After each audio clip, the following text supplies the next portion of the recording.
All right. Welcome back. 2023.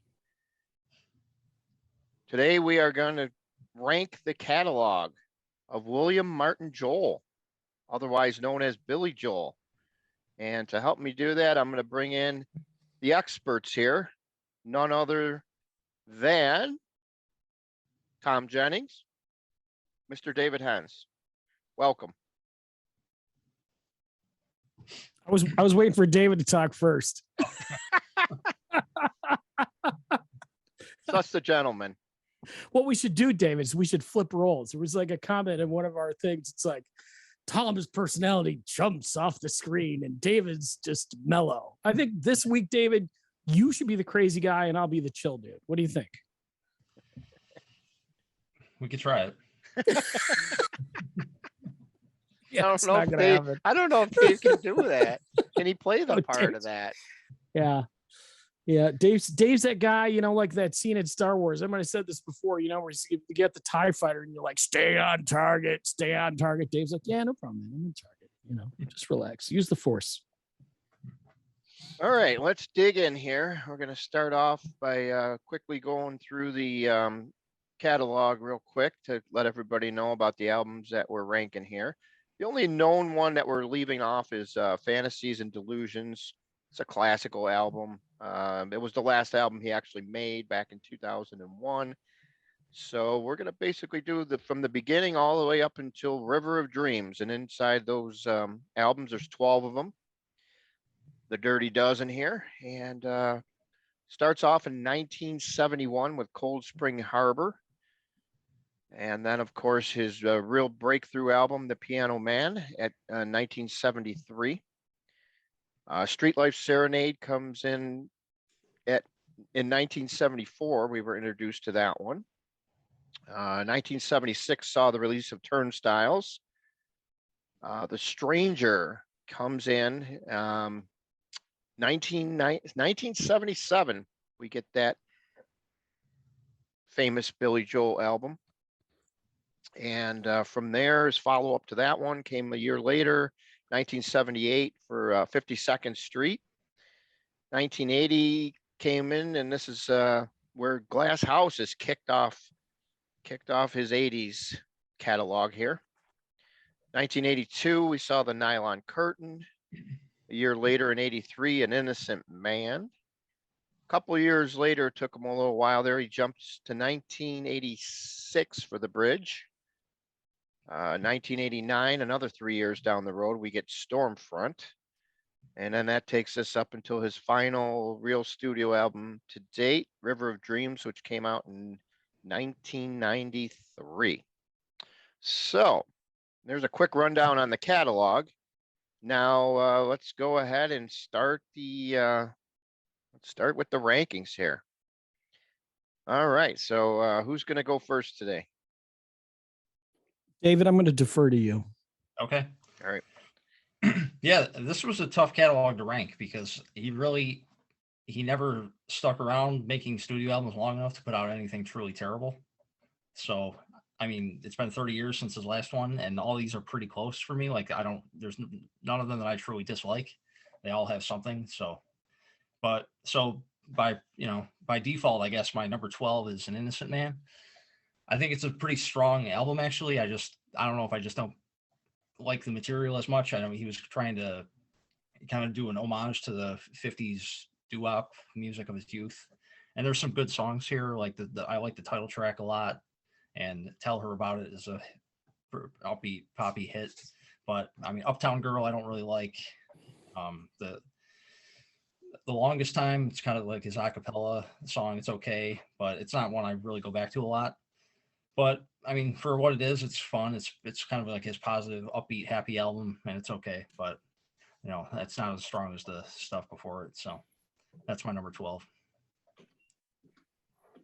All right, what do you got there, Tom? I've got Cold Spring Harbor, and I mean, you got to start somewhere, I guess, in your recording career. This was an album that was problematic. It was mastered poorly. There was speed issues in terms of when it came out, and I know Billy Joel himself has said that he's not a fan of this record. And the sonic bit is probably what really does it for me. Now, the key song from there is, of course, She's Got Away, which is a great song, and there's some other good stuff on it. And again, I think I'm going to echo what David said, that there's not a true dud in this catalog. Like, there's not one that is just like, ugh. But this one is as close to a dud as you're going to get, as far as I'm concerned. But and it has nothing to do with the quality of the material per se. It has more to do with maybe getting some bad advice early on in your career in terms of album production, things like that. Okay, fair assessment. All right, so for me, my number 12 is River of Dreams. Now, this is one of his later ones here. This actually was on the last studio album that came out in '93. 5 times platinum. Even for a 5 times platinum album, I got it sitting at number 12.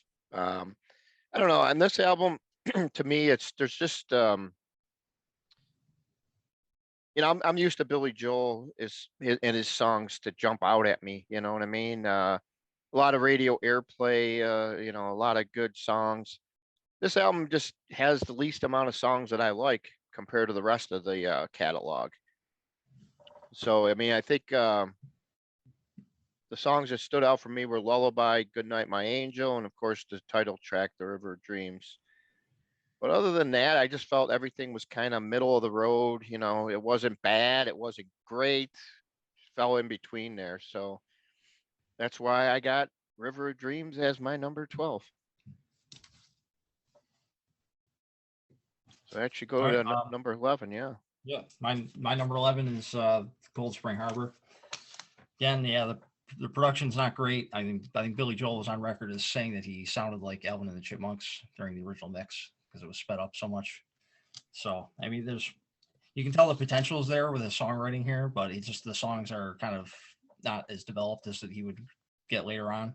So, I mean, She's Got Away is good. I like Everybody Loves You Now is pretty good, but it's kind of like the album that did really, outside of maybe that She's Got Away, it doesn't really get talked about or any airplay today. It's just kind of forgotten. So, but it's for what it is, it's okay. I mean, I think he was like 22 when he recorded it, so he had a lot of growing to do. So, yeah, to piggyback on that too is She's Got Away wasn't even really a hit until he re-recorded it live on Songs from the Attic. So, yeah, I mean, it's one of the strongest cuts, but he knew that, but he still wanted to go back and re-record it and make it more characteristic of a Billy Joel song. And it's a great song, but yeah, the version on this record's not nearly as good as the one that eventually became the hit. And that brings me to number 11, and we're pretty close so far. I got River of Dreams in at number 11. And Joe, you've already talked about a lot of the stuff, same things. It just, Billy Joel had this really prolific period where he was putting out a lot of great albums, full albums, and you'd go through them. And when we get near the top, I think we're all going to be in agreement that there are some records that are just so good from beginning to end. It's almost astounding. Like that one record could contain so many great songs. But he seemed to kind of run out of gas with this one. It just, I love the song River of Dreams, but beyond that, it just felt like maybe popular music had kind of passed him by, or potentially he just was kind of over it. And I scratch my head to this day. I mean, how can you go for such a short period of time just pounding out songs and pounding out songs and pounding out songs? I mean, has he just not written anything over the last, what is it? Is it almost 30 years? Yeah. I mean, I can't believe that at some point he wouldn't just itch and go, oh, I mean, if he wrote one decent song a year, he could put out a great record. But it just sounds like he and you know what, on some level, and I'm not trying to take up too much time, but I'd be curious what you guys think. On some level, I felt like this was very much like an athlete walking off the field when they still had some game, and they were like, you know what, I did it, I don't need to go back there, and just kind of living on their glories, you know. Mm-hmm. Yeah. I mean, well, he sells out Madison Square Garden consistently. I mean, he plays at stadiums, and I mean, he really doesn't have any motivation to make a new record. So yeah, what's he going to do? I mean, you know, you're so right. Like, he's selling out Madison Square Garden once a month. You think if he puts out a new album, and I mean, the reality is, every song that's on the new album, there's going to be guys like you, me, and Joey will be like, "Oh, this is a great record," or "This, that. We're so glad he put it out." But the second he plays a new song, most of the people, they're either going to go to the bathroom or they're going to go on Twitter and go, "I can't believe that he's playing new songs when he's got so many good old songs." You know, I mean, Elton John, I don't think he plays any of his newer stuff, and he's put out records within at least the last decade. yeah, I mean, then some of the Elton John stuff from the last decade is actually pretty good, but yeah, most probably the classic fans don't listen to it. So Yeah, it's mostly to do with radio. You know, radio hasn't really touched these guys, and and that's what helped break them back in the day. It's a whole different game out there now, this music industry.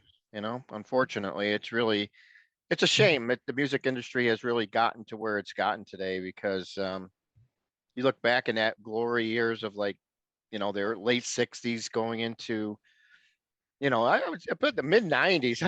I mean, I'm seeing grunge has killed more than just hair metal. It's really killed the music industry in general, if you Yeah, think about it. it was more to do with the deregulation of radio, because at one point you know, each company could only hold one radio station, AM, one FM, and one local TV station, and then you created these iHeart radios and Sirius and all these big conglomerates, and they're all about statistics. I mean, Maggie May, Maggie May or Lady are two songs that I think of that come to top of mind, that literally the only reason they're hits is because some DJ decided that they wanted to make them hits. Like one DJ, DJ in Chicago or wherever the Maggie May DJ was, because Maggie May was a flip side. So you just don't get that anymore. You get viral videos, I mean, things like that. I don't want to sound like an old curmudgeon, like, oh my God, there's no chance for young musicians today.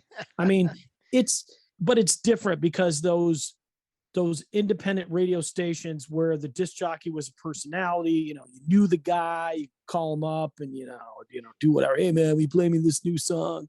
And they could make artists, and they weren't necessarily dependent on somebody getting paid off. Right now, it's like, if the record company wants to make you a star, I mean, they can pretty much do it, and they should do that for the three of us, by the way. If there's any record executives out there, please make the three of us stars.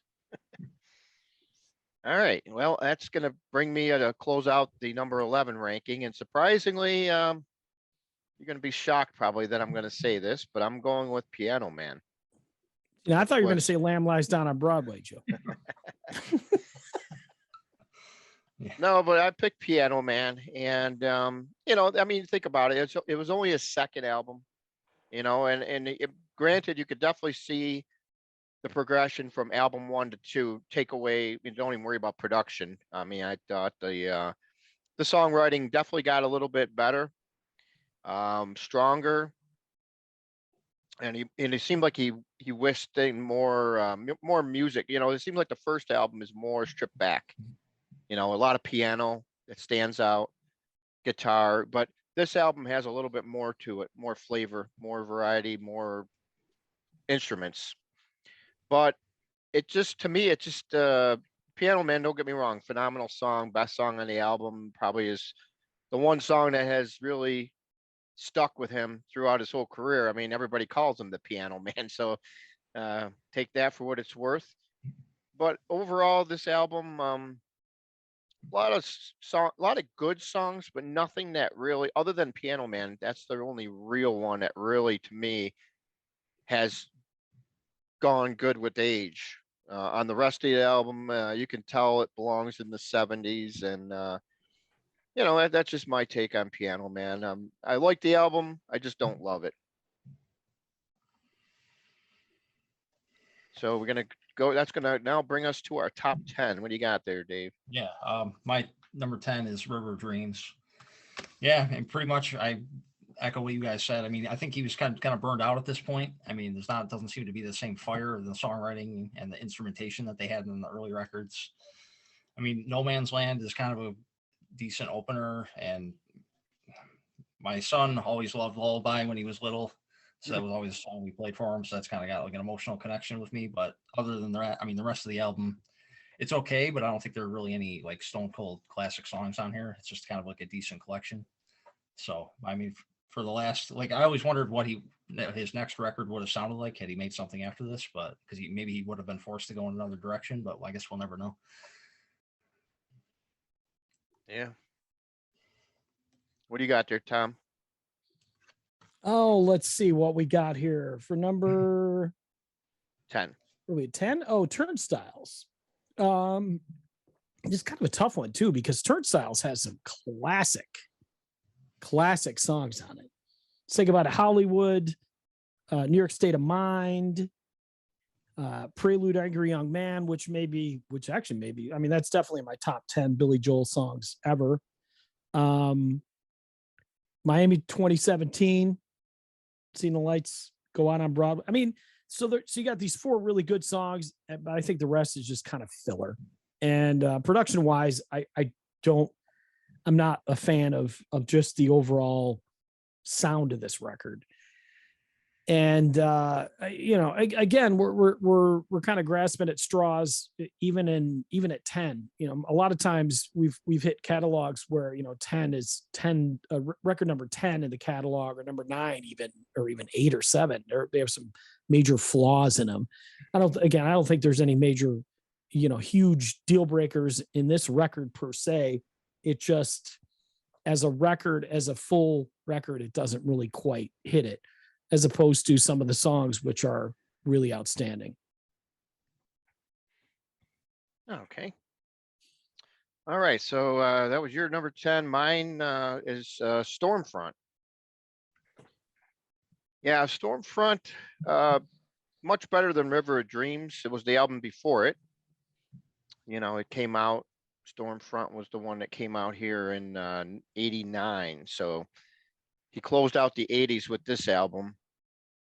And you probably couldn't go anywhere really without hearing We Didn't Start the Fire. But to tell you the truth, that song to me, I just don't get into that song. And that's the one that probably is the most known song on this album, sadly enough. But I do like the Downeaster Alexa. That's my favorite track on the album. I think the album kicks off good, but That's Not Her Style. I Go to Extremes is okay. But then after that, I think the rest of the album is just there. Just the songs aren't bad after it. They're just not what I would expect, from Billy Joel, especially when, as we get deeper in this catalog, you'll definitely understand that, because we're going to probably be talking about every song on every album at one point here. But right now, I think maybe that's why he kind of decided to stop recording. He knows himself that he wasn't writing maybe the quality of music that people were accustomed to.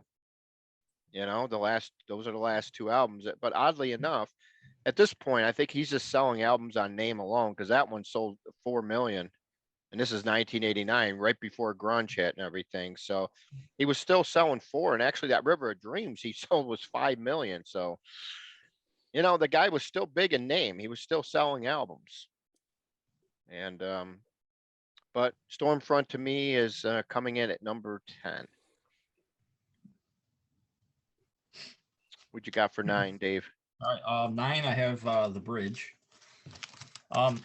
Yeah, this is a okay album. I know Billy Joel himself was kind of dissatisfied with the musicians he was playing with on this album. So, I mean, like A Matter of Trust is a pretty good song, and Running on Ice opens the album pretty solid. I think the best song on it for me is probably Temptation. I think that was, I think I remember reading an interview with him, and he said that he would have rather stayed home with Christine, and his daughter Alexa was just born at this point. So he'd rather be home with his family than making this record. So I think that maybe that kind of seeps through a little bit when you listen to it. He just sounds kind of angry, and it's not like the uplifting Billy Joel or that you would expect, but it's decent. I mean, I think it also feels kind of corporate a little bit for the mid 80s, late 80s period, but it's solid. All right, Tom, what do you got for yours? I have Piano Man. Joey, we've been fairly close today. Hmm. I will say on Piano Man, I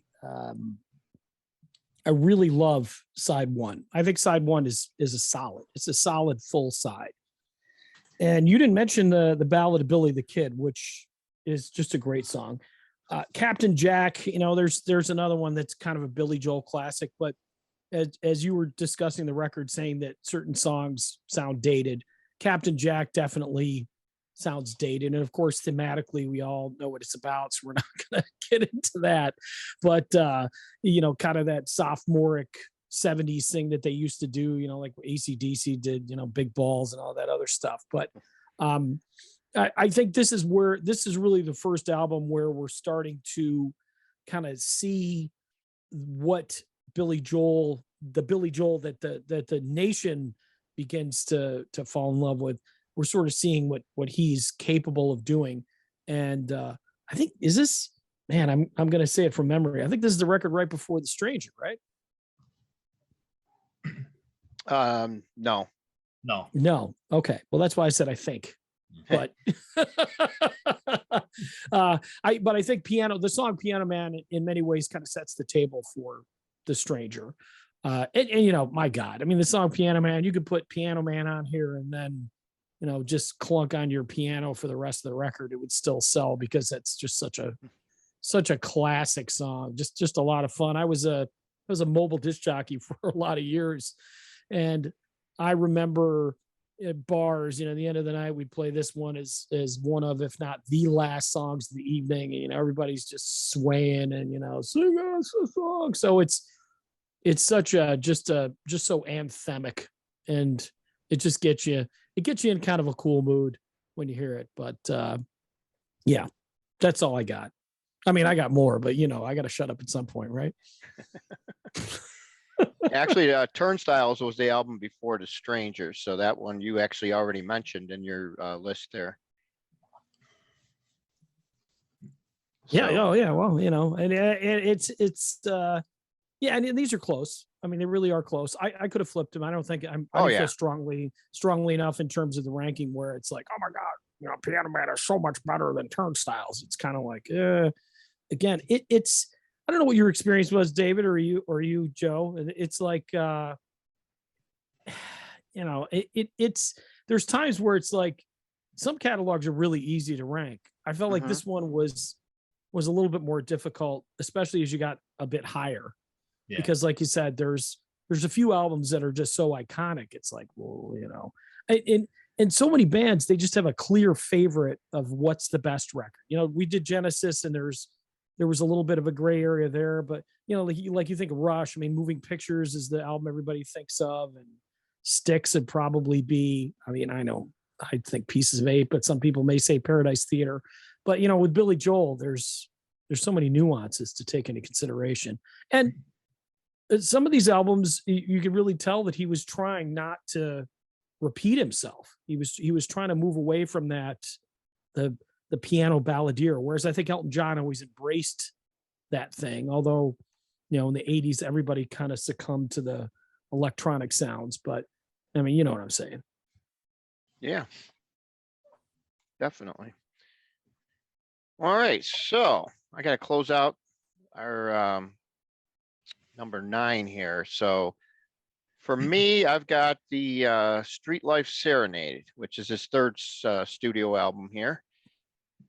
This is number 9 for me. This album, I felt it was a step up from Piano Man, which was his predecessor. I think I started to see more. It started to become where I'm starting to like more songs on an album from him. Like I mentioned earlier on with the Piano Man, I felt there were a couple tracks that were, where there was a lot of tracks in a row that just really were okay, just not great. This album actually, there's a little bit more to like here. Obviously, The title cut, which kicks off the album, is one of the standout tracks for me. Roberta, The Entertainer. So those are some of the ones that stood out for me, and there's a couple other ones that were pretty good too. But Streetlight Serenade, definitely. You could see the progression where it changed from the Piano Man, and then it goes into Turnstiles, and then it comes into the Stranger, which I'm sure we're going to see that come up near the end of our discussion here. But you could definitely see him trending in the right direction as far as a musician and his songwriting and everything. And sometimes it takes a few albums. Some of these bands, you'll notice their first album out of the gate, like the Boston album is a classic example. They hit them with everything they got, and man, what an album! And Boston has yet to ever top that album. As Billy Joel, he started off, I thought, with a really good album. Take away any production problems, but the music was good, the songs were good, the musicianship was good, and it's just like he just took it from there and rolled with it, and you could just see how great of an artist he became. But unlike other bands, sometimes like I mentioned Boston, you get the music right out of the gate, you give them a strong album to begin with, and then you're never able to top it. So it's kind of downhill from there in a way, although I'm not saying Boston was downhill. I mean, I love Boston, and I like all their albums too, so it's not anything like that. But obviously, when you have a $10 million selling opening album, you're very rarely ever going to top that, if you know what I mean. All right, so there we go. That's our top 9. So we're going to jump down to our number 8s here. Yeah, number 8, I have Piano Man. And I mean, I pretty much agree with what you guys said about this one. I mean, I actually like Captain Jack a lot. I mean, I know Billy Joel said that's the one song he never wants to play live again because he finds it too depressing and he doesn't want to bring down the audience. But, I think it's definitely very emblematic of like the 1970s New York City with like the grimy, just kind of like seedy side of it. So I like it always makes me think of like the way Scorsese depicted New York City in Taxi Driver. So that like just the imagery that he evokes in that song. But yeah, I mean the Ballad of Billy the Kid is great. You're My Home is good, and obviously the title track is a classic. But yeah, I mean it's definitely it's definitely a dated album, but it's still one I throw on from time to time. So. All right, Tom, what do you got for us? And for this one, I have Stormfront. And this one's already showed up in at least one of our rankings. Who's that? Joey, did you have it first? Mm-hmm. Yeah. Love Downeaster Alexa. Love I'll Go to Extremes. I think what I like about this record is there's definitely an effort to move away from like what he had already accomplished. Like he tried to do something different. Does it sound a little 80s dated? Yeah, for sure. I mean, it does, but the songs are fun. I think there's a level of enthusiasm that he had in this record that is fun to listen to. Some of his records, like I think David mentioned earlier, that Billy could sound angry. I mean, he had a song called "The Angry Young Man," and we know that he was prone to some anger issues in terms of that Russian tour and everything like that. This album just seemed to be a little bit more kind of finessey angry, just a lot of fun. Like he wanted to add some more kind of upbeat stuff to his set. And We Didn't Start the Fire. Yeah, it definitely got overplayed. It's a song that I don't visit it very often.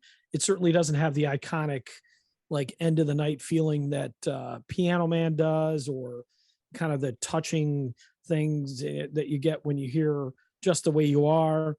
But it's an important part of his catalog. And I think it's an important part of his catalog because it was a hit, and it's definitely a unique hit, and it's like, I wonder, because it went from a beginning to an end in terms of the years of history. I wonder if anybody ever thought to do a sequel, because, pick it up from whatever the mid 80s and bring it to the present day. Yeah, interesting. Yeah. Well, yeah, I mean, we agree that album, we ranked them pretty similar. So, we Yeah. definitely have the same opinion on that one. So, but this one, I'm probably throwing this one out here a little earlier than most would probably expect. But my number 8 is 52nd Street. Um, I like the album. Don't get me wrong. Billy Joel's got what a great catalog this is. I mean, I think for me, I think the first, this is one of those, like you said, Tom, about the way you rank them. There's like 3 albums that right off the top of my head, I know which are going to be in my top 3. And then, most bands you're going to have the next group of albums, and then you're going to have a bottom end. Well, with Billy Joel, you really have no bottom end. The bottom end here is basically everything except for those first 3 albums. So that's what makes this really hard to rank, because you're not only, and you can usually pick out a dud, like for instance, a Rock or Bust with AC/DC right away. Oh man, that album, I just hate it. So right away, it's in the bottom of the bin there. As far as that concerned, as if you remember from watching our AC/DC video ranking, little plug there.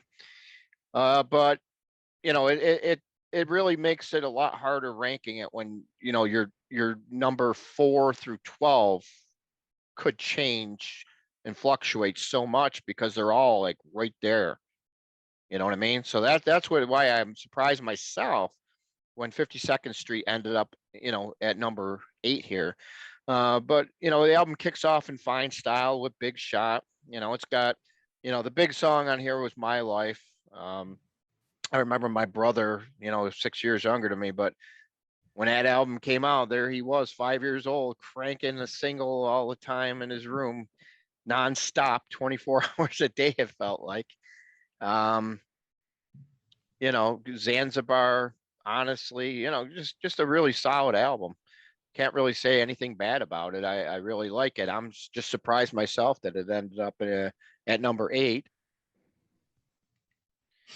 Anything to say about that, Tom? Were you surprised that I had it so high there? I'm not as like flabbergasted as your ranking of Lamb Lies Down on Broadway and the Genesis thing, but it's pretty close. I mean, I don't know. I'm showing my hand a bit here, but I've always felt that the Stranger 52nd Street Glass Houses era was just, I mean, it was just the pinnacle of this guy's career. I mean, all 3 of those records are just phenomenal. They're phenomenal, and it just right in a row. I mean, he was like the sports equivalent of the Patriots. Although the Patriots didn't win in consecutive Super Bowls very often, did they? Well, it'll be like the Bills, but we'll just say AFC champion Bills, not Super Bowl Bills. But yeah, I don't know. I mean, I'll get to.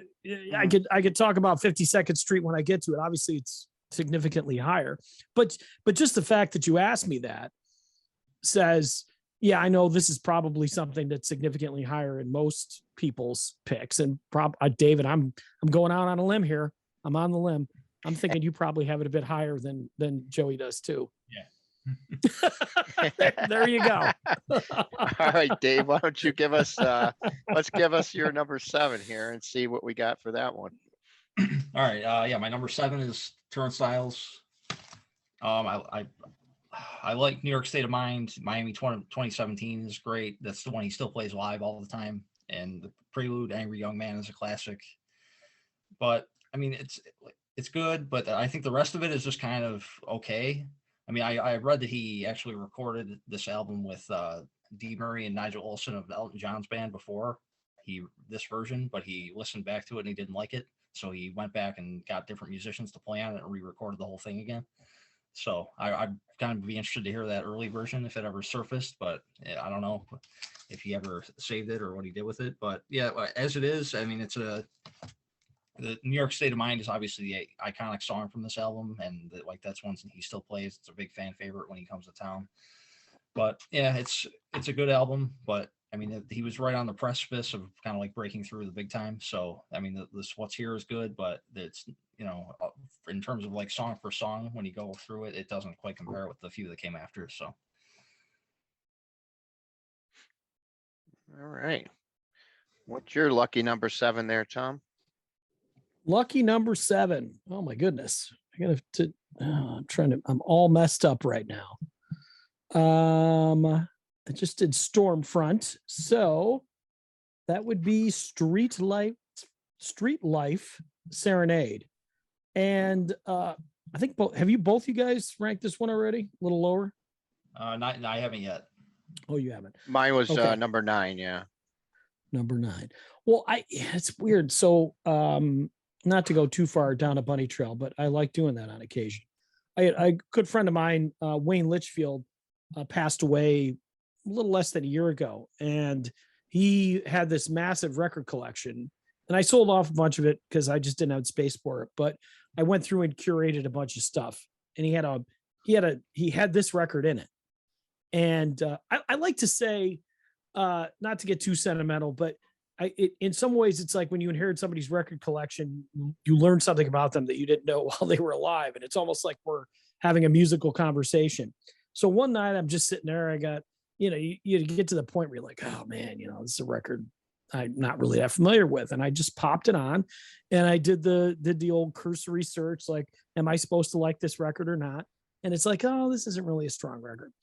But I listened to beginning to end and I said, man, this was just a really enjoyable listening experience because I just didn't know a lot of the songs. And there's there's really nothing on here aside from The Entertainer that's even in his set list anymore, I don't think. Yeah. But if I remember correctly, this was recorded in LA, and there was a whole thing with that where he just he was upset with, like, I think David, you were just talking about how the last record he had recorded with Elton John's people, and then he went back to New York City to try to capture that kind of New York City vibe. They tried to turn him into this LA guy, but he was a New York City guy. And I think Billy Joel doesn't like this record very much because of that. But I'd say for sentimental reasons, it's not like this is a great collection of songs compared to some of the other records. But as far as just a record to throw on and listen from beginning to end, I just really enjoyed it from a sentimental perspective. So that's jaded a little bit of my ranking in terms of this record, but I was kind of surprised because, again, I don't know. Even when I do rankings, I tend to go over 3 or 4 other people's rankings to see if I'm just completely off. Like if I saw 20 people that put Lamb Lies Down on Broadway low for Genesis, I'd go, well, there must be something wrong with me. But if it's just Joe Suto, I don't care. But you know what I'm saying. But yeah, so this record doesn't get a lot of love per se, but it's just I don't know. I just really enjoy it. And again, I don't think it's necessarily because of the individual songs. I think it's just because of the whole kind of vibe that it creates. Yeah, well, I did a couple looking back on those rankings there, and I seen a lot of people put Genesis, Lamb Lies Down on Broadway like 6, 7. So I don't feel so bad. I granted, and just like I said, I don't hate the album. I'm not bashing it. I didn't put it number whatever the Genesis has, how many, but yeah. So but I get your point on it. With this whole Street Life Serenade. So. Yeah, so we're close once again when it comes to that. So let me give you my number 7, and we'll see when number 7 is going to fall for you. I got for me, I've got An Innocent Man. That's the one you mentioned earlier on, right, Dave? Mm-hmm. What number was it for you? I had the 12. Oh, you had it. Oh, you had it way down. Yeah. Yeah. Well, he explained why. I could see his point on it because it does have that old school kind of flavor to it. But for me, maybe that's why it's a little bit lower because I actually like the old school here. I think you mentioned so Uptown Girl. You said you weren't a fan of, Dave? No. Okay. Well, that was probably the first song I heard off the album. So for me, I actually enjoyed it because I felt that this album was it has a lot of different flavors in a way because you got like An Innocent Man, the title track, and then you got the great song, The Longest Time. And then Uptown Girl for me is probably my favorite on it, but Tell Her About It was a close second. Um, Leave a Tender Moment Alone. I mean, this album actually is one of those good albums to put on when you just want to wind down. Really solid album, in my take. This album actually, believe it or not, if you're looking back on the situation here, 7 times platinum. Seems the 7 times platinum seems to be the magic number for Billy Joel. Do you realize that? I think about 4 of his albums went at least 7 times platinum, which is pretty cool. Very And what's interesting. sad is that his ex brother-in-law was his accountant and burned through all of his money from his early record sales. So that's part of the reason he started doing the residencies and things like that.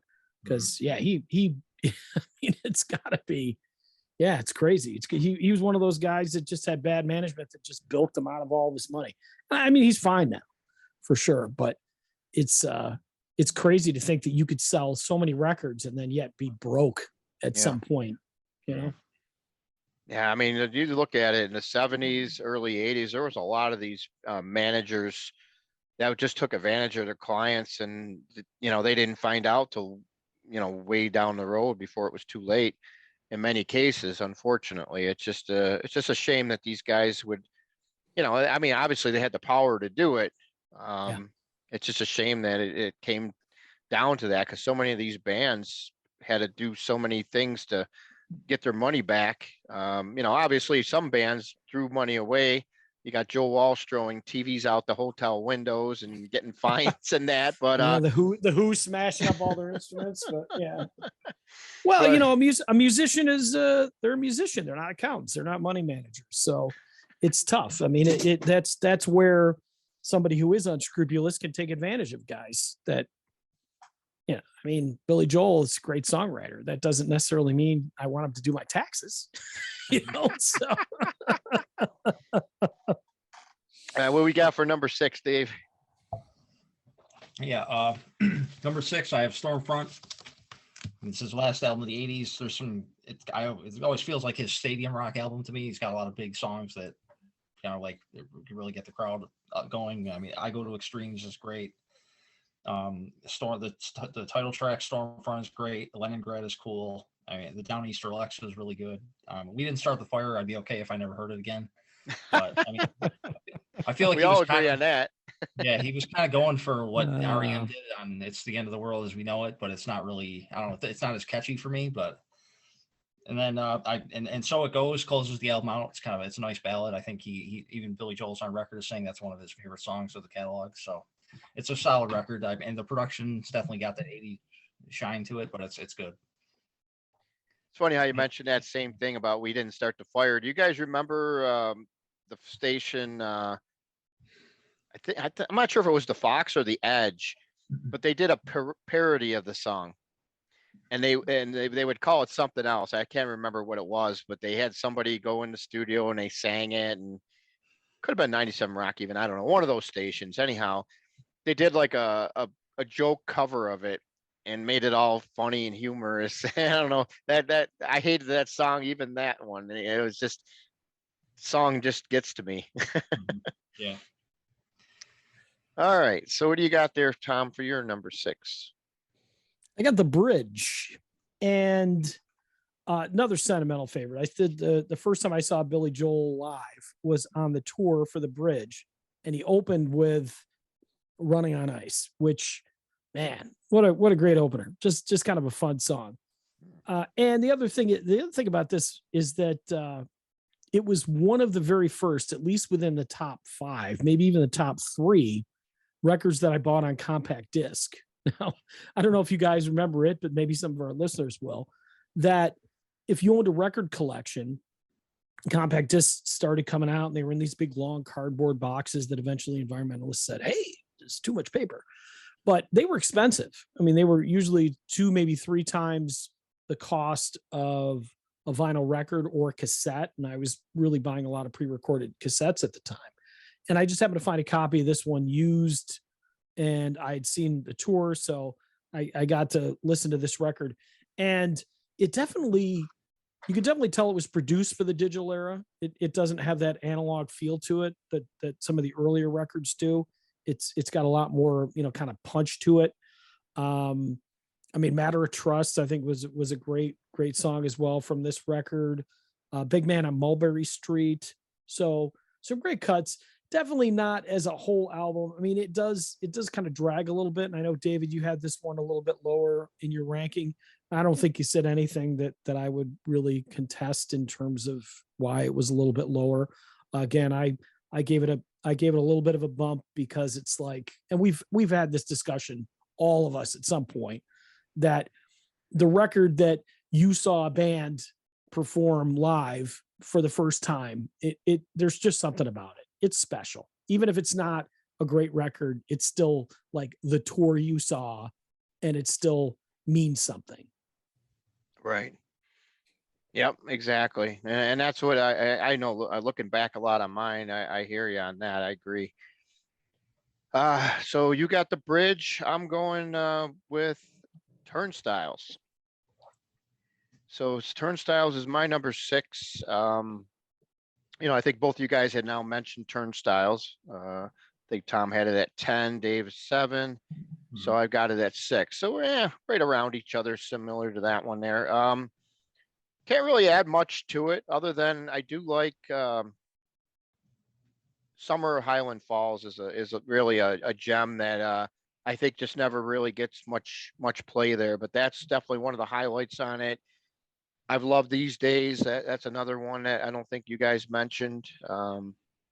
It's just a solid record, and obviously this is the predecessor to the big one, The Stranger. And I think Turnstiles needed to be made to get to the next point. And it's weird, but Piano Man was the second album for him. It went 4 times platinum. And then his next 2, which was Street Life Serenade and Turnstiles, each only went platinum. So I mean, at that point he only had 4 albums out. So to still pull out platinum was still pretty impressive back in that day, because that's the early 70s. So that tells you that people were buying the music, maybe not as many as that bought the Piano Man. But I think the Piano Man too is that number's jacked up over the years just because of the I don't think it was certified 4 times platinum out of the gate. I think that's one of those ones that kind of got recertified because I don't remember it being that big. Even like about 20 years ago, it might have only been like at double platinum at that point. So, but these 2 are some of the least selling albums of his career, but I still think they're very solid albums. Yeah, you bring up a great point too, that we may or may not have talked about in the past, but when a band has a groundbreaking or commercial breakthrough or whatever, their old catalog takes on value. I think of REO Speedwagon, when High Infidelity hit, they took all the old records and slapped a nice price label on them and threw them in all these bargain bins and discount stores and all that stuff. And this is one of the records. In fact, I think some of the other early Billy Joel stuff, I remember that happening right around the time of The Stranger. You figure, you buy this one record, it's like, oh, well, now we're gonna push out all the old stuff and again throw that. There was the Nice Price. I can't remember what the other one was. Are you guys old enough to remember that? Yeah, that was like a Columbia Records label there. I think it was like Best Value or something too. With Yeah, that was another one. Yeah. Yep, for sure. But yeah, it's interesting, and you're right. I mean, it's like, well, AC/DC's Dirty Deeds Done Dirt Cheap wasn't even released in the United States. And Right. then Back in Black comes out, they re-release it, and then that becomes a massive hit. So yeah, with a different singer, kind of weird, but it is what it is. So you're right. Yeah. I agree. I think a lot of Billy Joel's early catalog benefited from the re-releases and the secondary success. I wish there were some good statistics regarding that, because I think that would be interesting. I think you see it happen more in the 90s too, because there were a lot of bands that came out of nowhere, like Nirvana, and then all of a sudden, oh, there's an earlier Nirvana album, and they got released, and then they got pushed up a little bit because of how big Nevermind went, and a lot of these other ones. Green Day as well. When Dookie came out, it took them a little while, but once they got going there, then all of a sudden everybody realized there was pre-Green Day albums, and it just took it helped sell those earlier albums a little bit. So yeah, I definitely feel once they start making it big, people want more music faster, so that's what these record companies did while they're waiting for the new product. That way they can Yeah. still sell more albums. Smart. Yep. All right, so that takes us to we're getting down to our top 5 now, it looks like. Yeah. All right, my number 5 is Streetlight Serenade. I think it's always felt kind of the dark horse of the catalog. I mean, there's really no hits on here, and I mean, The Entertainer is a classic. Los Angelinos is kind of an underrated rocker for him. There's a really great version of that on Songs in the Attic. The Great Suburban Showdown, Last of the Big Time Spenders. It was recorded in Hollywood. It's definitely got that like Southern California vibe to the production, and the guitars and the songwriting is solid. It's a fun listen, but I mean, I think I like it just because it's kind of like the outlier of the catalog a little bit, but because it doesn't sound like anything he made after it. So it's kind of it's kind of sticks out for me for that reason, but it's a fun listen. All right, that brings us to Tom, his top 5. Well, I'm interested to see what he's going to put here. Yeah, so let's I'm always losing my place. I had the bridge last, right? Yep. So yeah, I'm an innocent man. I think I don't know if you both have had this one yet. Yeah. I know David did. David, you had this one significantly lower than I do. A lot of this just evokes some really great memories of the MTV era when they actually played music videos. It was Sure. there was a certain spring in Billy Joel's step, and if you read about the record, he was dating Christy Brinkley, he was newly single, and kind of feeling this youthful vigor, so that's why he revisited some of that 50s doo-wop stuff. And I think Neil Young did something similar around the time. He did like kind of a doo-wop album, and then you had the Honey Drippers. So this was kind of a thing back in the 80s. I thought Billy Joel did a great job of it. Again, a lot of great songs.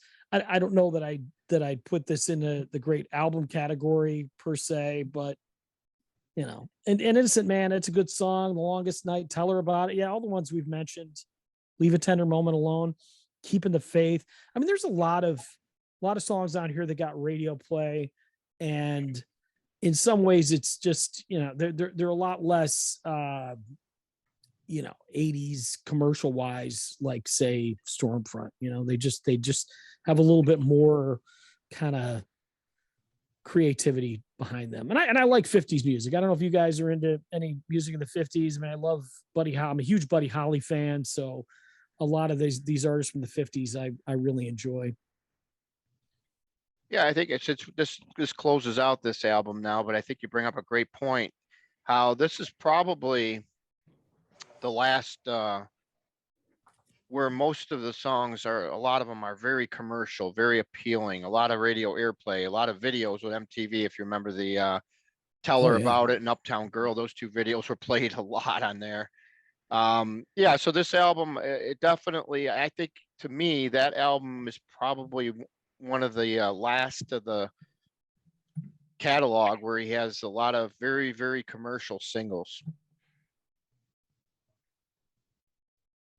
Oh yeah, I mean, and it's, I don't know, unabashedly commercial. Yeah. I mean, he was definitely looking to shy. sell some records on this one. Yeah, exactly. Which, by the way, Innocent Man, 7 million sold. So, which brings me to my number. What are we on 5 here? Yep, 5. Yep, 5. Okay. Mm-hmm. So my number 5 is I think the first one I'm throwing out here that nobody else mentioned so far. This is the Nylon Curtain, which was the predecessor to the one Tom just talked about. An Innocent Man came out, right in around that same era. 1982. Oddly enough, this album, compared to the previous three albums, which, all went really high, it only came in at number 7 on the charts. And believe it or not, which is I found kind of strange, it only sold 2 million. Its predecessors sold 7, and the one after it sold 7. So you would say that the public maybe was a little bit let down by this album, but obviously I wasn't, because it ranked higher than the Innocent Man one for me. Which I was kind of surprised about. But I think the solidness of the lead off tracks, like Allentown and Pressure, and then you got Goodnight Saigon. I just think overall this album is just a little bit better of a listen than An Innocent Man, but not by much. Not by much. But it's weird how 5 million people will tell you otherwise, probably, that bought the Innocent Man one. So yeah, kind of strange. I was surprised it was that much of a difference from the album before it and then the album after it. So you sold 5 million less than the previous album, and then the very next album you come out with sells 5 million more. That's I don't think anybody's has that in their catalog. Maybe not at least at that point in time. Back in those days, you didn't really see that. Obviously now you don't see as many platinum albums handed out anymore, the way this music industry is going right now. But yeah, that was definitely something a little strange, I felt, especially for its popularity. I don't know what between those albums, I don't remember anything standing out as anything that would have caused people to, not like Billy Joel anymore. So it's kind of weird how he lost a lot of sales, but he sure gained them right back. I wonder if he didn't tour behind that album. I mean, that's the only thing I could think of. I don't know. I never really looked at his tour history. Yeah. I never got to see him I only seen him once, actually, and it was back at the arena back around, I think it was 08. That was the first and only time I've seen him so far, but all things go well. Hopefully I'll be able to see him sometime down the road here. All right, so now we're getting down to the nitty gritty here. What do you got for number 4 there, David? Yeah, my number 4 is Glass Houses. Once with the top 4, they're pretty tight. So, like, again, there's really nothing negative I can say about this album. I think it's like his most straightforward rock album in a lot of ways. I mean, you may be right. Kicks off the album in a solid way. I mean, Don't Ask Me Why. It's got a bit of a Paul McCartney flavor to it, which is cool. All for Lena, I think, is probably one of my favorite songs on the album. The opening piano riff on All for Lena. It almost seems like Bon Jovi kind of lifted that for Runaway a little bit, but I don't know if they ever openly acknowledge that, but it seems like it's a slight variation on it. So, and then I think the dark horse cut on here for me is Sleeping with a Television On from side 2. I think that's a pretty solid track also. And I mean, the band that he was playing with for this like 3 album run, from The Stranger, 52nd Street, and Glass Houses, is probably the best musicians he played with in any stretch of his career. So, yeah, that's my number 4. So, all right. Yeah, good to see that you mentioned a lot of the things that you said there, because that definitely is probably, I would say, probably his most rocking album as far as music wise. Good set of songs. All right, let's see what Tom has at 4. I got the Nylon Curtain, and you've touched on a lot of the same stuff that I would have touched on had you not had just a tad before me. But yeah, I thought the songwriting on here was really, really strong. And, like Goodnight Saigon is one of those songs that really stands out. And this was an era when, I mean, songs could take on real significance for people. And, the Vietnam era was very divisive, and a lot of these soldiers came back. And my brother-in-law is a Vietnam era vet, and I had an next door neighbor that was a Vietnam era vet. And, for a long time, these guys felt like they were kind of ignored or whatever. And then bands started finally coming out with songs that that were honoring them. And this was one of the first ones, if I remember correctly. The first one I remember, and I don't know if it predates it or not, and Joey, you're good at looking stuff up, was Charlie Daniels, Still in Saigon. And then Billy Joel had this one as well. But it was, I think it was an important part of the healing process in terms of the veterans, being able to feel like they were being heard in the 1980s. So that's one of the reasons it's a bit of a sentimental favorite. But it is a bit of a dark album, I think, when you look at it, and in a good way, kind of serious in its themes and music. But because of that, I think it has some artistic cred in my mind. So that's why I ranked it as high as I did. All right, good call. Yeah, I Still in Saigon actually came out probably right within the same year. It was actually first, but it came out a little bit right around the same time frame. The album came out in early March, and that was one of his hits off the Windows album for Charlie Daniels. Yeah, it's weird. It took a little while for people to, like you said, appreciate these poor guys who came back because they never got a hero's welcome or nothing. It was just what a horrible time, and we should have never had to ever endure that. That was just it was a dark hour for sure, unfortunately. So many people fighting a war that it wasn't ours. It was crazy. All and right. who would have thought you get all this great political commentary from us, right, David? You got anything? Yeah, I'll when I get to Nylon Curtain, I will. Yeah. All right. All right, so that's going to bring me to my number 4, and I'm going to close out this album because everybody else had mentioned it already. And I will say this before I mention what it is. I am shocked that this album is number 4 for me.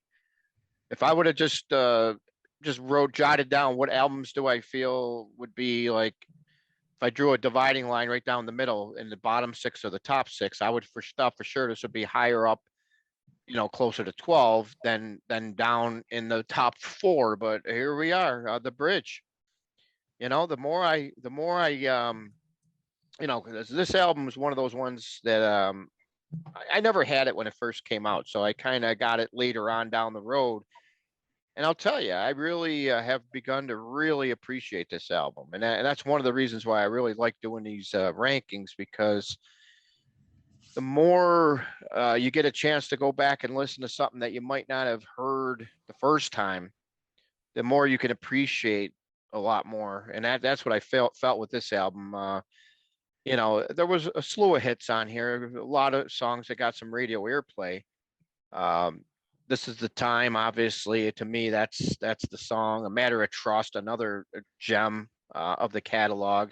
Like Tom said, he opened with Running on Ice, I believe, when you saw him for the first time on the tour. Yeah. Baby Grand, Temptation, Code of Silence. This album is, to me, it's like kind of like the underrated album in the whole catalog from him.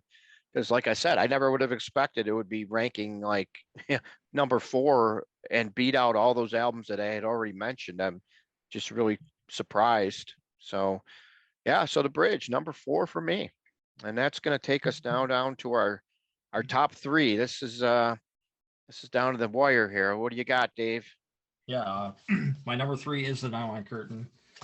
My top 3 are pretty interchangeable, but I mean, I like with Nylon Curtain. I love this album. I think there's a sophistication to his lyrics and his songwriting here that is just, it really resonates with me. I mean, the timeliness of a lot of the topics he was talking about. I mean, you guys mentioned Goodnight Saigon. It's a great Vietnam song. He was in that age group of all the guys who got drafted. So he had friends who went over there, and he basically wrote this as a tribute to all the people that he knew growing up that went over there.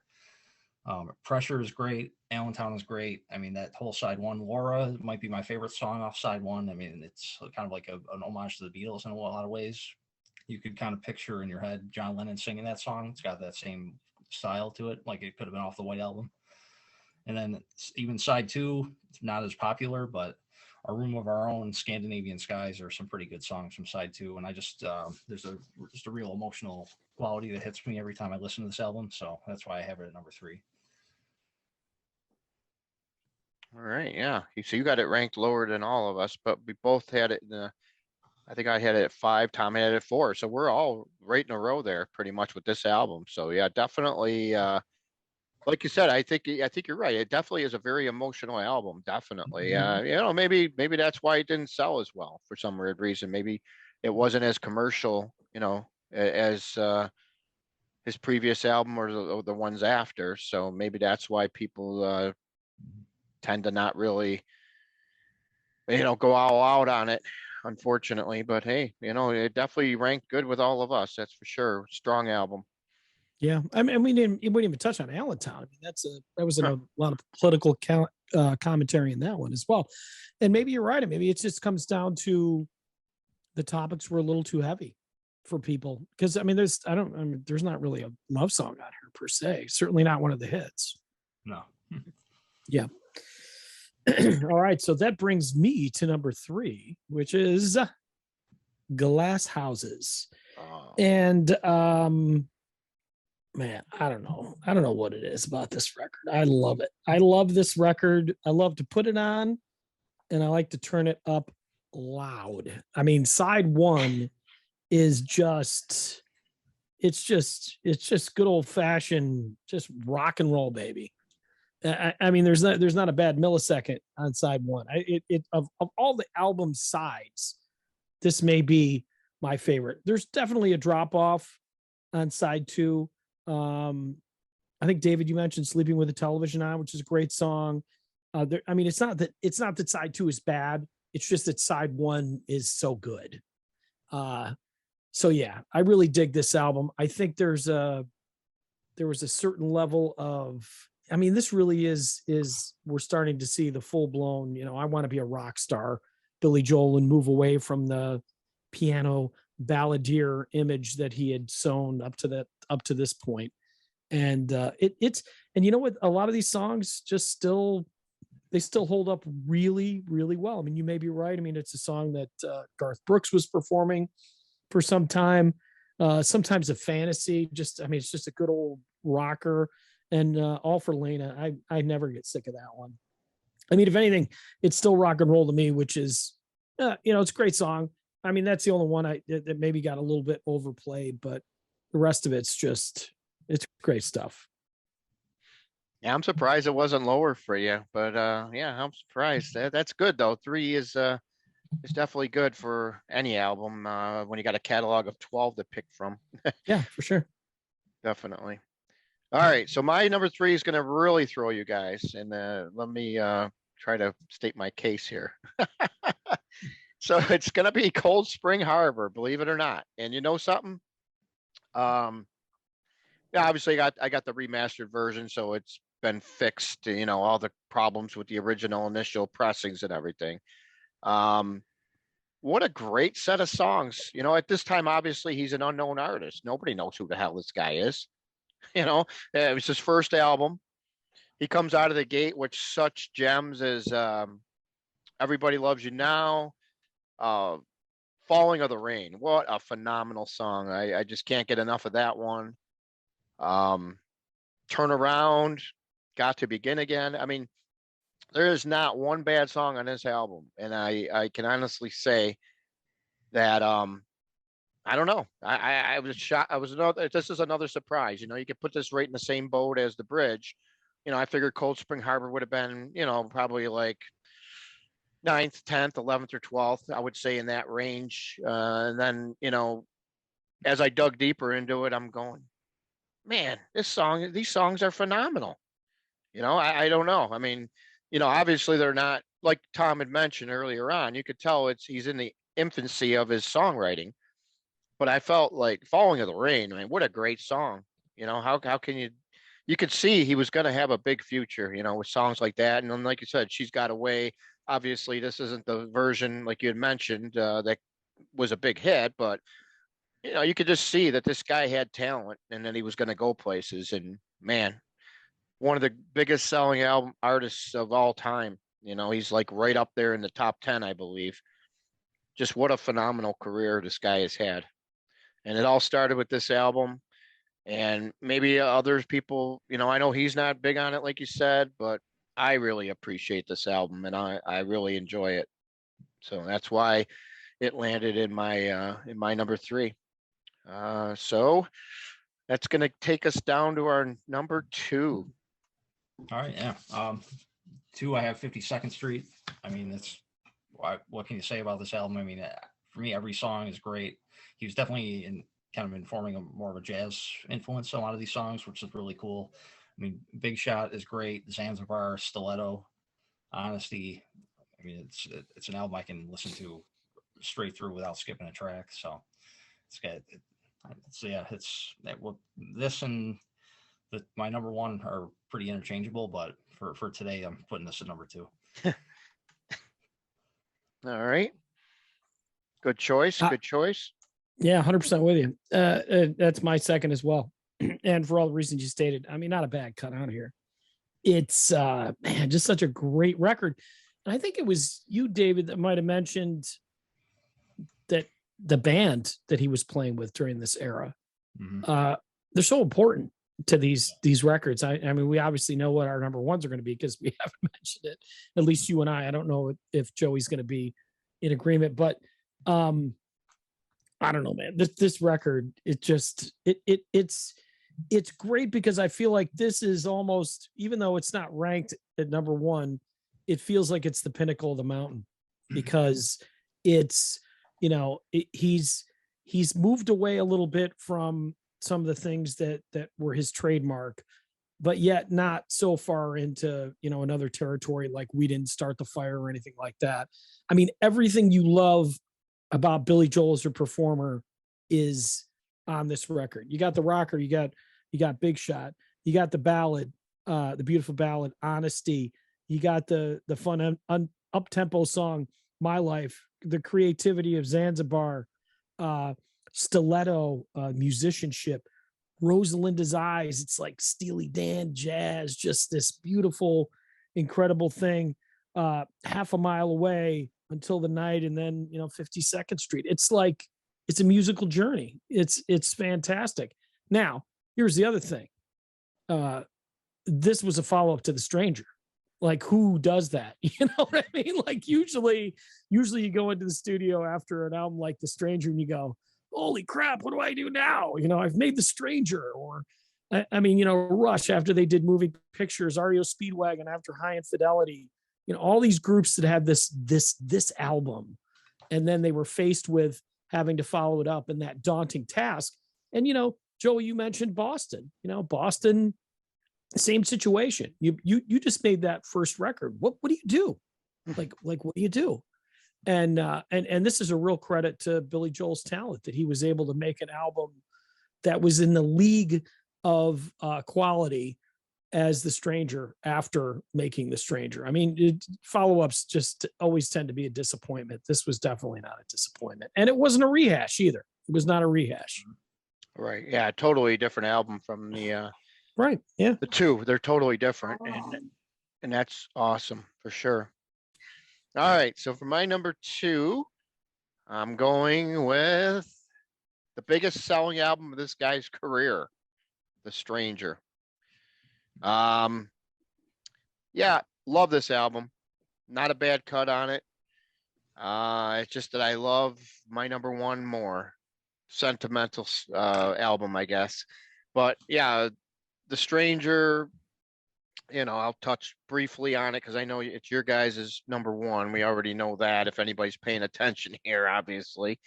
You already kind of gave it away anyways, Tom. But so, My you know, bad. obviously the hits are great, you know, how many of these songs does he still play in concert to this day? I mean, that's probably the telltale sign of everything here.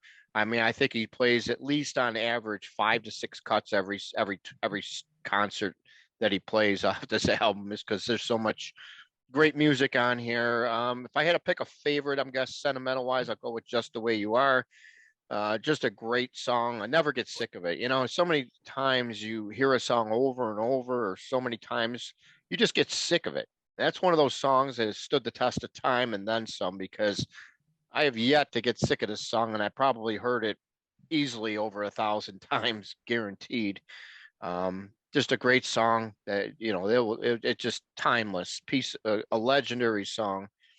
And then, I just like my number one more, but this album is definitely right up there, neck and neck with it. Um, sold, obviously this album was the big one here. Right after Turnstiles, which only went platinum. This is the album that broke humongous, and it went, it says it's at diamond. I would have to say at this point it's probably even higher than that.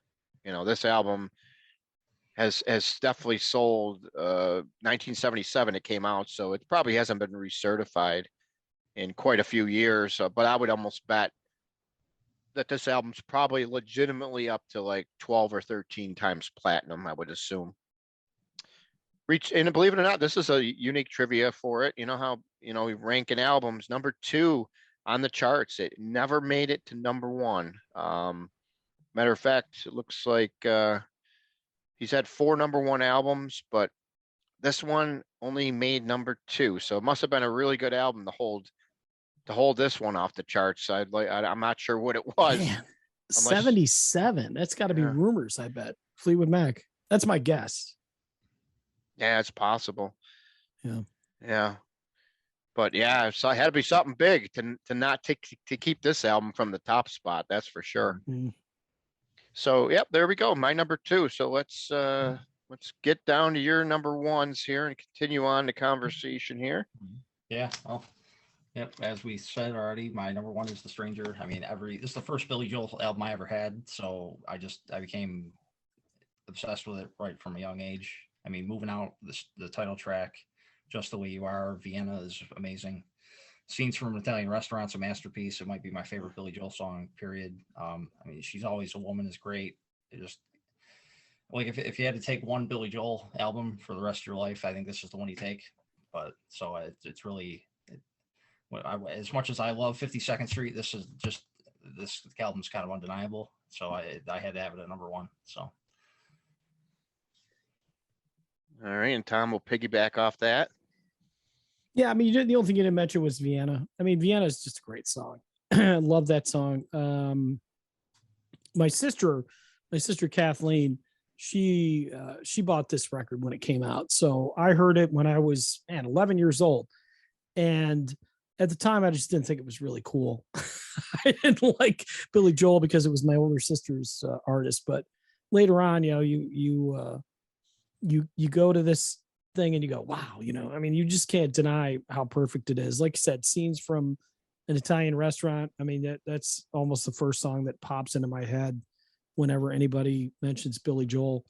And just in terms of a ballad, like a love song, I mean, I know we broke up with her, but man, Just the Way You Are, what just a tender, beautifully recorded, not too sappy, but yet really just packs a lot of emotion. And it's a great record. I don't know. I mean, it's a perfect record. You don't say that often when it comes to records, but I would say this would be, I mentioned Rumors before, and that'd be another one that's considered in a lot of people's minds perfect. And this is a perfect record. That first Boston album, perfect record. I don't know. I love this record. All right, yeah, definitely a great album, and that's why we all picked that one right around the same ballpark. And the only thing that held that to me, the only thing that prevented me from making it my number 1 was my number 1, Glass Houses. Obviously, that was the first Billy Joel album I ever got. My brother, like I was mentioning, used to have the My Life 45, used to play the heck out of that one. And that's when I first became aware of Billy Joel, really, at that point. But Glass Houses is where everything came full circle for me. Got this album on cassette when it first came out for Christmas one year, and never looked back. I mean, this is one of those albums. I think the first side is just unbelievable. You kick it off with the Glass Breaking, For You May Be Right, Sometimes a Fantasy. Don't ask me why. What a gem.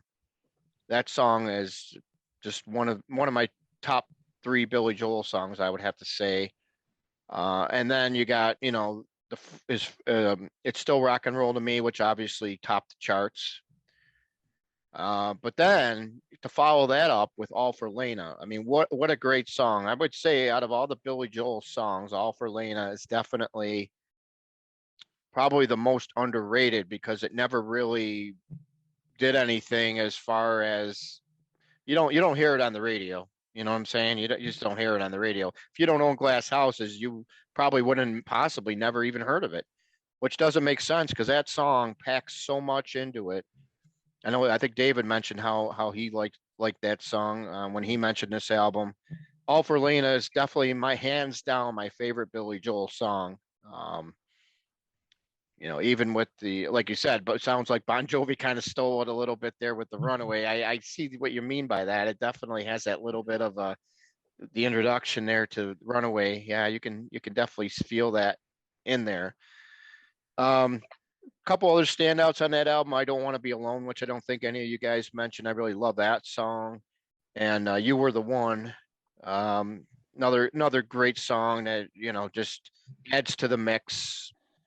I would say the weakest track on the album is Close to the Borderline for me, but everything else is a solid album all the way through.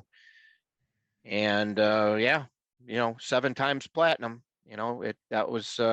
It matched 52nd Street in sales, and that kicked off his 1980s run, which was very successful for him.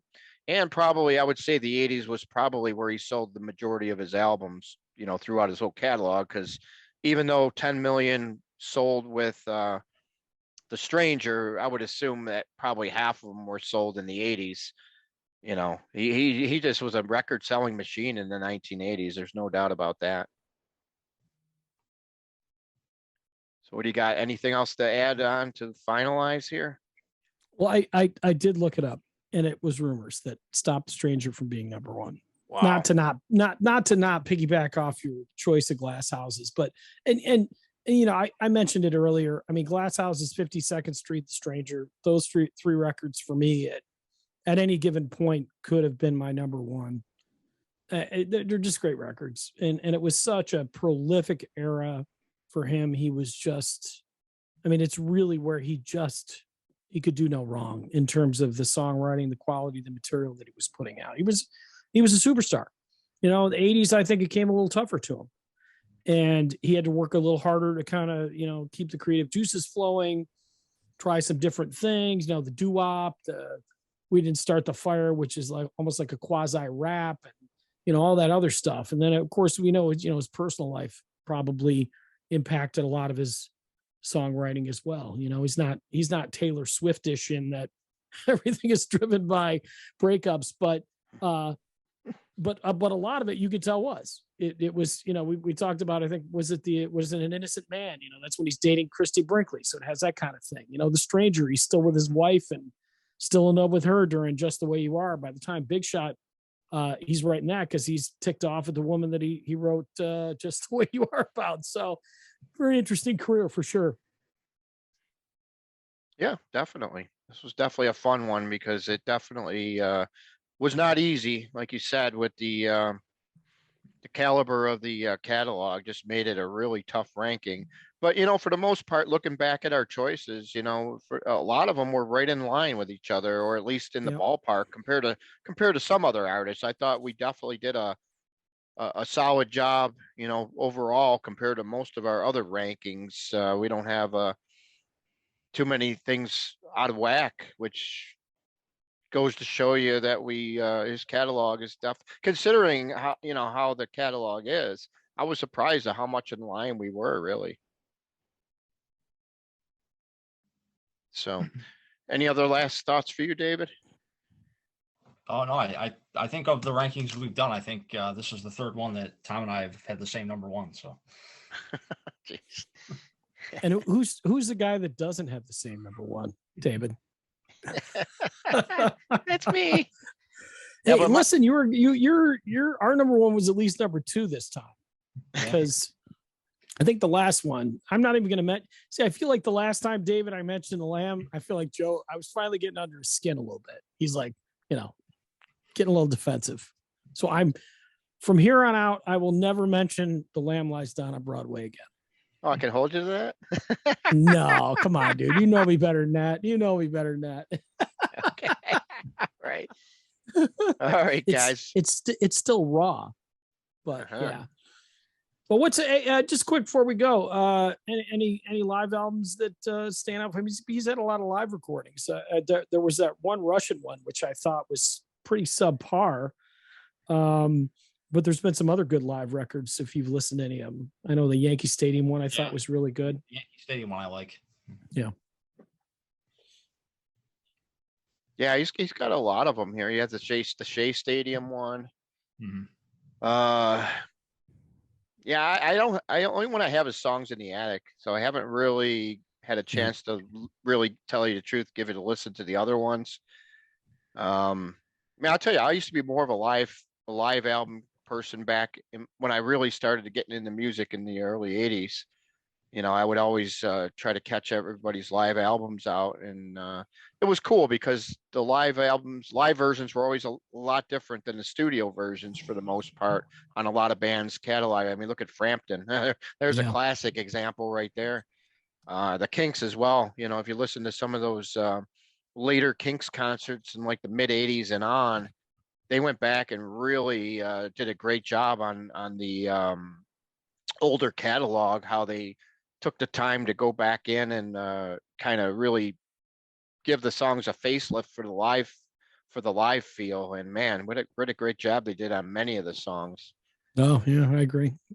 Well, actually, all the late Kinks live records were great, but yeah. Hey, David, I think if we did a Boston ranking, we'd all have Boston number one is number one, right? Probably.